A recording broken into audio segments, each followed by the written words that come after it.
So, ayun nga guys, second day namin ngayon na papasok sa school. Since kahapon yung first class namin, pero online lang kasi yun. So, nagpre-prepare na ako ngayon. Kasi 3:30 ang start ng class namin. So, ayun. Kailangan ayos yung face. Siyempre, kailangan maganda ka. Since ngayon ang face-to-face class natin.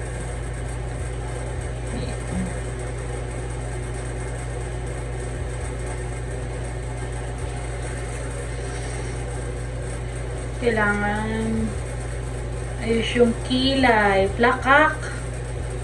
O, diba? Ayan. So, ayun. Medyo bibilisan ko na lang, guys. Papatayin ko na yung, yung video. Kasi, kailangan ko magmadali. Update na lang ako later kapag pag on the way na ako sa school. Bye!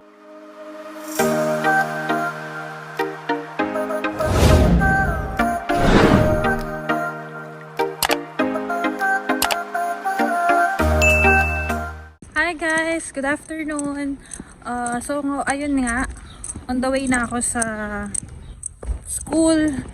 Since sinabi ko nga kanina, yun yung this is our second day sa school. So, on face-to-face. Kahapon kasi is online. So, hindi kami nagkita-kita. Anong mga classmate ko. Ngayon ko sila makikita. Talaga. Pero yung mga Filipino, last time na pinakilala ko sa inyo, yun, sila, kami magkakakilala. Pero yung mga ibang lahi na classmate namin, hindi namin sila nakikita pa. Hindi namin sila, nung nag-orientation kami, hindi namin alam kung sino yung mga classmate namin doon. So, andito na naman nga ako sa tapat ng apartment namin, wherein yung bus stop. Gaantay ako ng bus 125. Hindi na gaanong malamig guys. Ang ganda ng weather. Ito talaga yung perfect weather for me. Ayoko rin na sobrang lamig. Ayoko rin naman na sobrang init. Iba pa rin talaga yung weather sa Pilipinas. Ayun. Ayun, hangin. So ngayon ang nagbantay kay Luana si team, wala pa naman siyang work, nag-apply siya kanina and yun, sana magkatrabaho na rin siya talaga. Pero ang plano kasi namin, if ever na na magkaroon siya ng trabaho, ako yung magbabantay sa morning or sa gabi pala, tapos siya naman sa morning kasi hindi pa namin siya kayang ilagay sa daycare since bago pa lang kasi kami dito, merong charge kasi yun. So later guys, update ko kayo kung saan na ako or ano nangyari. First time ko magpunta ng Eglinton Avenue, hindi pa ako nakakapunta sa mismong school namin. Ayan. Bye guys!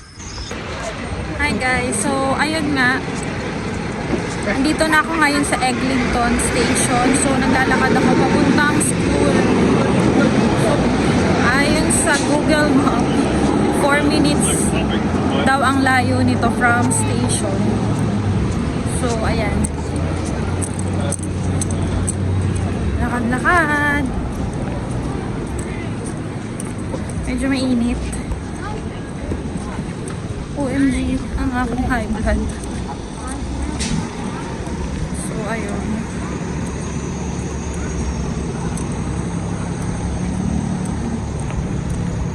Yun. Ako guys. Hindi pa naman ako late. Maaga pa naman ako. Like mga 30 minutes pa before ng class ko. Kaya ang daming time. Wait lang Wait lang guys. Tatawid lang ako. Stop ko muna tong video. Balikan kita. Ay, balikan ko kayo. Bye! Ayun na nga guys, nakatawid na ako. So right now, hinahanap ko na talaga yung view. Ayan. Ito yung isang entrance ng building. Number 90. And number 124. kami. So, wait lang. Check natin. Yung 1, 2, 4. Doon! Wait lang ah.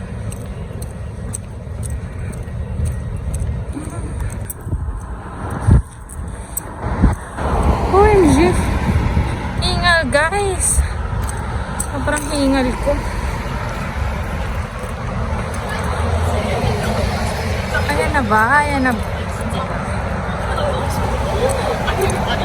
Parang nakikita ko na yung logo niya, guys. Ito na talaga, guys. Kita na. So, ayan. Yan yung mga building sa labas. I think apartment din yan, guys. So, ito na. So, this is it.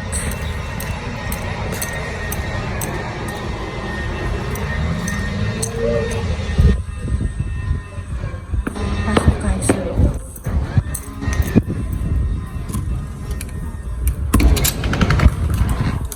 Stop ko muna guys, hindi ko na kayo masasama sa taas. Hi guys, so ngayon nga, nandito na ako sa taas. Pwede ko pa naman pala kayong isama. Since wala pa naman kami, hindi pa nag-start yung class. So, ayan. Ito yung room 403.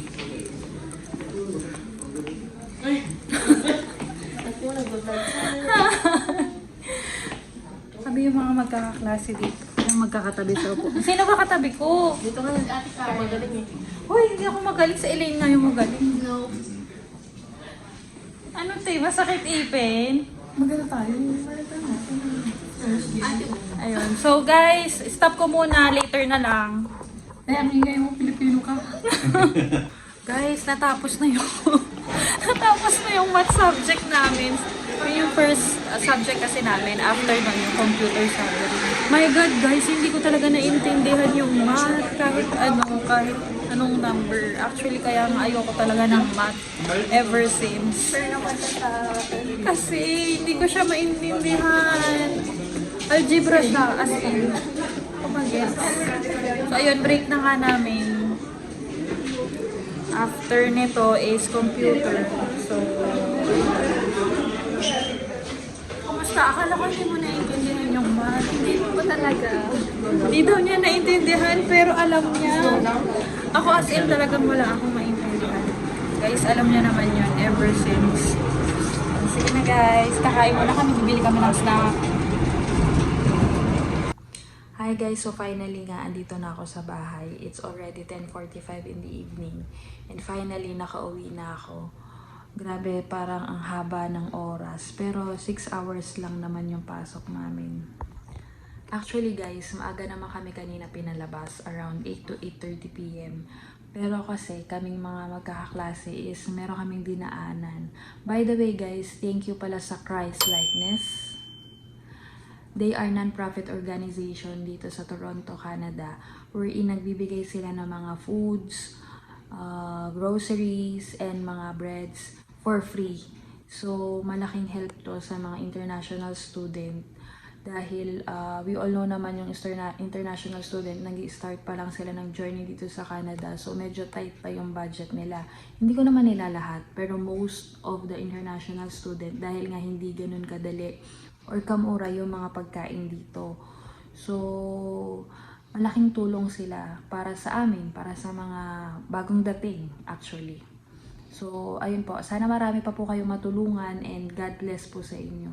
So, ayun nga guys, medyo paggabi na rin, around magti-12 na. So, kailangan ko na matulog dahil, yun, kailangan ko na rin tabihan si Loana. Good night guys!